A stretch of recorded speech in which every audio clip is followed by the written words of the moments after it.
एक high profile case की investigation के दौरान नोटिस किया गया कि साउथ कोरिया के पोर्ट से एक कंटेनर शिप रशिया के नकोटका पोर्ट के लिए रवाना होती है, लेकिन बीच रास्ते में ही ये शिप रडार से गायब हो जाती है। अगर आप ये समझ रहे हैं कि ये शिप किसी हादसे का शिकार हुई है, तो ऐसा हरगिज नहीं है। ये एक हाई लेवल स्मगलिंग का केस है और इस शिप को जानबूझकर रडार से गायब करवाया गया था। ज़ेम टीवी की वीडियोस में एक बार फिर से खुशामदीद। नाजरीन, ये बात तो हम सबको मालूम है कि अमेरिका समेत कई ममालिक ने नॉर्थ कोरिया पर सैंक्शंस लगा रखी है, यानी दुनिया की ज्यादातर कंट्रीज नॉर्थ कोरिया से किसी किस्म की भी ट्रेड नहीं कर सकती। ऐसा माना जाता है कि नॉर्थ कोरिया पर ये सैंक्शंस न्यूक्लियर वेपन प्रोग्राम की वजह से लगाई गई हैं, लेकिन असल में ये नॉर्थ कोरियन डिक्टेटर का सख्त बिहेवियर ही है जो इन सैंक्शंस की असल वजह बना है।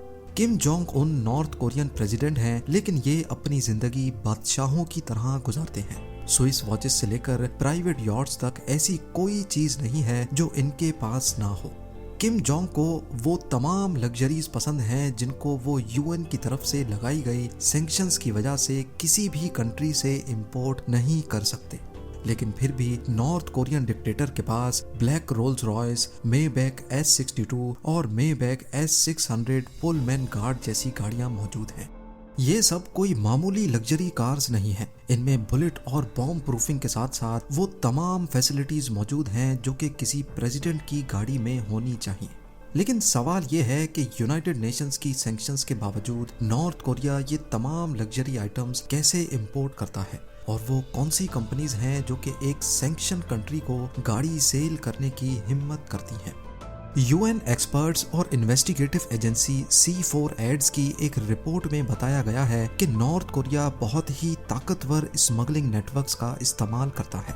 अगर बात की जाए मर्सिडीज मेबैक की, तो ये जर्मनी में मैन्युफैक्चर होती है। जब कंपनी से पूछा गया कि उन्होंने सैंक्शंस के बावजूद नॉर्थ कोरिया में गाड़ी क्यों सेल की, तो उनका कहना था कि उनके पास इन गाड़ियों का कोई रिकॉर्ड ही नहीं है।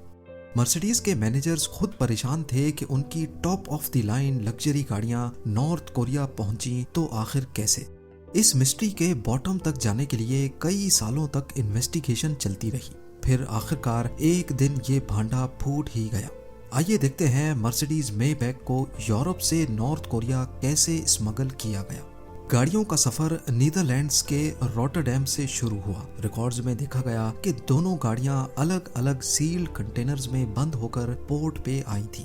20 जून 2018 को ये दोनों कंटेनर्स एक कार्गो शिप में लोड होकर रवाना किए गए। ये चाइना की कोस्टका शिपिंग कॉरपोरेशन की कार्गो शिप थी जो 41 डेज का सफर तय करके 31 जुलाई को चाइना के डालियन पोर्ट पे पहुंची। इन सील्ड कंटेनर्स को पोर्ट पे उतार लिया गया, जहां वो कुछ अरसे तक पड़े रहे।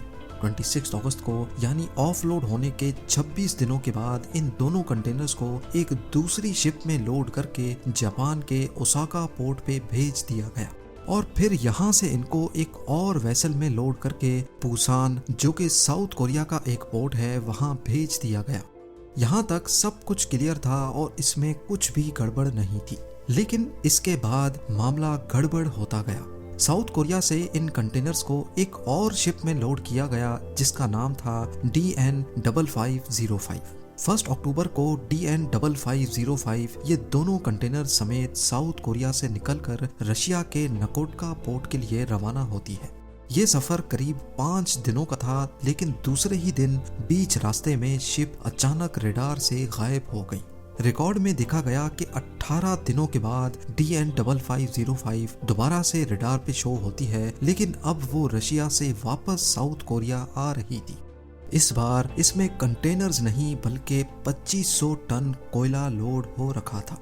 वो कंटेनर्स कहाँ गए और आखिर जब ये शिप गायब हो गई थी तो उसके बीच में इसके साथ क्या कुछ हुआ। शिप ऑफिशियल्स ने साउथ कोरिया के कस्टम रिकॉर्ड में लिखवाया था कि वो रशिया में कंटेनर अनलोड करके वहां से कोयला लेके आए हैं, लेकिन रशियन पोर्ट पे DN5505 की कोई एंट्री ही मौजूद नहीं थी। यानी रशियन पोर्ट के हिसाब से ये शिप वहां गई ही नहीं। इन्वेस्टिगेटर्स को मालूम पड़ गया कि यहाँ दाल में कुछ काला जरूर है। DN5505 का ओरिजिनल नाम जियांग जिन था, जिसको एक हांगकांग बेस्ड कंपनी ओन करती थी। लेकिन जब ये कंटेनर्स रॉटरडैम से चाइना के रास्ते में थे, एन उस वक्त इस वेसल की ownership do Yong shipping company limited को ट्रांसफर कर दी गई, जिन्होंने इसको DN5505 का नाम दे दिया। इन्वेस्टिगेशन से मालूम पड़ा कि डू योंग शिपिंग का मालिक एक रशियन बेस्ड बिजनेसमैन है। ये कंपनी मार्शल आइलैंड्स में रजिस्टर की गई थी, लेकिन ये वेस्ट अफ्रीकन कंट्री टोगो के फ्लैग के साथ देखी गई। असल में इस सारी स्टोरी को जानबूझकर कंफ्यूजिंग बनाया गया था, ताकि इन्वेस्टिगेटर्स कभी इस केस के बॉटम तक ना जा पाए। लेकिन खुशकिस्मती थी कि इन्वेस्टिगेशन टीम को एक और सुराग मिल ही गया। DN5505 को जिस दिन रशिया पहुंचना था, उसके 3 दिनों के बाद 7 अक्टूबर को 3 इल्यूजन 76 एयरक्राफ्ट्स ने नॉर्थ कोरिया से रशिया के शहर व्लादिवोस्टॉक में लैंड किया। और ये जहाज नॉर्थ कोरियन मिलिट्री सिर्फ तब इस्तेमाल करती है जब उनको हैवी कार्गो ट्रांसपोर्ट करना हो। इन जहाजों में रशिया से क्या लोड होकर गया, इसका रिकॉर्ड भी किसी के पास नहीं था। एक और कोइंसिडेंस ये था कि जिस रशियन बिजनेसमैन ने DN5505 की शिपिंग कंपनी को अचानक से खरीद लिया था, वो भी व्लादिवोस्टॉक का ही रहने वाला था। तो अब सब कुछ क्लियर होने लगा कि ये मर्सिडीज मेबैक पूरी दुनिया घूमकर असल में रशिया से ही नॉर्थ कोरिया गई थी, लेकिन ऑब्वियसली इसका कोई प्रूफ नहीं है। अब ये तो रही सिर्फ गाड़ियों की स्मगलिंग। अपनी रिक्वायरमेंट्स पूरी करने के लिए नॉर्थ कोरिया ऑयल की स्मगलिंग भी ऐसे तरीके से करता है जिसकी कानों कान किसी को भी खबर नहीं पड़ती। पर एक इन्वेस्टिगेशन में प्रूफ्स के साथ ये स्मगलिंग क्रैक कर दी गई। नॉर्थ कोरिया का कहना है कि उनके पास खुद के ऑयल रिजर्व्स मौजूद है, लेकिन आज तक वो कोई सबूत नहीं दे पाए। दुनिया को यही लगता है कि नॉर्थ कोरिया झूठ का सहारा लेता है और ऑयल भी स्मगल ही करता है। यूनाइटेड नेशंस और न्यूयॉर्क टाइम्स की एक इन्वेस्टिगेटिव रिपोर्ट में बताया गया है कि डायमंड 8 नामी एक शिप ने कई बार नॉर्थ कोरिया विजिट किया और उसके ऑपरेशंस में बहुत गड़बड़ देखी गई। इस डायमंड 8 वेसल पे जब सैटेलाइट के जरिए नजर रखी गई तो ये 2 अलग अलग शिप से बीच समंदर में ही ऑयल लेती देखी गई। इन दोनों शिप्स का नाम एवर ग्रैंचर और सुपर स्टार था। मई 2020 को डायमंड 8 ताइवान के कोस्ट के करीब देखी गई। उसी वक्त ताइवान के पोर्ट पे सुपर स्टार नामी वेसल ऑयल लोड कर रही थी। ऑयल लोड करने के बाद इस सुपर स्टार ने डायमंड 8 को फॉलो किया। यहाँ तक तो सब कुछ रडार में शो हो रहा था। उसके बाद इंटरनेशनल वाटर्स में ये दोनों शिप्स ऐसी जगह पर गईं जहां आसमान बादलों से घिरा हुआ था। सैटेलाइट इमेज ने कुछ इस तरह का मंजर दिखाया जिसमें बादलों ने पूरा व्यू ब्लॉक कर रखा है, लेकिन बादलों के बीच में एक छोटे क्लियर पैच में देखा जा सकता है कि सुपर स्टार के बिल्कुल बराबर में डायमंड 8 खड़ी है और वो ऑयल ट्रांसफर कर रही है। इसके 3 हफ्तों के बाद डायमंड 8 ने किसी भी पोर्ट पे एंट्री नहीं की। ये सिर्फ समंदर में इधर से उधर घूमती रही। 27 मई को इसने नॉर्थ कोरिया की तरफ ट्रेवल किया और कोस्ट के करीब पहुंचने पर डायमंड 8 ने अपना रडार सिस्टम 8 दिनों के लिए ऑफ कर दिया, जिससे वो रडार से गायब हो गई। इन 8 दिनों तक सैटेलाइट ने डायमंड 8 पर कड़ी नजर रखी हुई थी। इस दौरान ये नॉर्थ कोरिया के पोर्ट पे भी देखी गई। डायमंड 8 की डायमेंशंस और फीचर्स नॉर्थ कोरियन पोर्ट पे खड़ी शिप से बिल्कुल मैच कर रही हैं।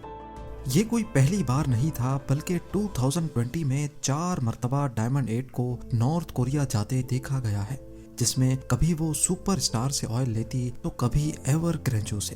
अब सवाल ये है कि डायमंड 8 के पीछे आखिर है कौन? ये जानना इतना आसान नहीं है, क्योंकि ये इतना आसान रखा ही नहीं गया। तहकीक से मालूम पड़ा कि डायमंड 8 को पहले वही कंपनी ओन करती थी जो सुपर स्टार को ओन करती है, लेकिन 2016 में इसको एक इंडोनेशियन बिजनेसमैन ने खरीद लिया जिसका नाम टैन जोक नाम है। टैन जोक नाम इंडोनेशिया में एक मिडिल क्लास एरिया में रहता है और उसका कहना है कि वो एक रिटायर्ड सेलर है। उसके पास इतने पैसे नहीं है कि वो $1.5 मिलियन की वेसल खरीद सके, पर रिकॉर्ड्स बताते हैं कि ये रिटायर्ड इंडोनेशियन पहले एक ऑयल वेसल पे ही जॉब करता था। एक बात तो तय है कि Kim Jong Un international sanctions के बावजूद भी स्मगलिंग करने में कामयाब हो जाते हैं। और इसको रोकना बहुत ही मुश्किल है। बात रही डायमंड 8 की, तो वो फरवरी 2021 में चाइना की फुजियान प्रोविंस में देखी गई, लेकिन इस बार वो नई ट्रिक आजमा रही थी। एक ऐसी ट्रिक जिससे रडार पे उसका जाली फेक नाम शो हो रहा था। उम्मीद है जेम टीवी की ये वीडियो भी आप लोग भरपूर लाइक और शेयर करेंगे। आप लोगों के प्यार भरे कमेंट्स का बेहद शुक्रिया। मिलते हैं अगली शानदार वीडियो में।